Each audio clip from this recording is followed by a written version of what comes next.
இந்த நாளின் தலைப்பாக ஸ்டாண்ட் ஃபார் லிபர்ட்டி, விடுதலையிலே நிலைத்திருங்கள்.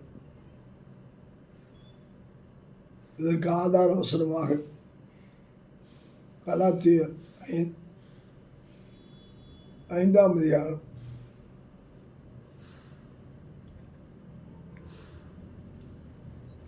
1ஆம் வசனம் சொல்லுகிறது, நீங்கள் மறுபடியும் அடிமைத்தனத்தின் நுகத்துக்கு உட்படாமல் கிறிஸ்து நமக்கு உண்டாக்கின சுயாதீன நிலைமையிலே நிலை கொண்டிருங்கள். அடிமைத்தனம் மிகவும் ஒரு மனிதனை நொறுக்குகிற ஒரு காரியம். அதனாலே அவனுடைய வாழ்க்கையில் மிகவும் பெரும் பாடுகளை கடந்து செல்ல வேண்டியதாய் சாதாரண வாழ்க்கையிலே இருக்கிறது. ஆவிக்குரிய வாழ்க்கையிலே பார்க்கும்போது அது மிகவும் கொடுமையான ஒரு காரியமாய் இருக்கிறது. நாம் மாமிசத்தின்படி நடந்தால்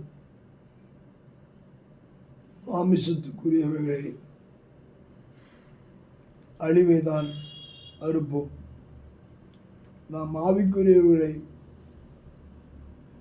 பெற்றுக்கொள்ளும் போது, மாமிசத்திலிருந்து விடுதலை பெறும்போது, ரட்சிப்புக்குள்ளாய் வரும்போது நாம் மகிழ்ச்சி, சந்தோஷம், சமாதானம், சுயாதீன நிலைமையிலே நாம் காரியங்களை செய்வதற்கு தேவன் நம்மை நன்மையினால் முடிசூட்டி பலப்படுத்துகிறவராயிருக்கிறார். நாம் மாமிசத்தை, அடிமைத்தனத்தை வெறுப்போம், சுயாதீன நிலைமையிலே விடுதலையிலே நடப்போம்.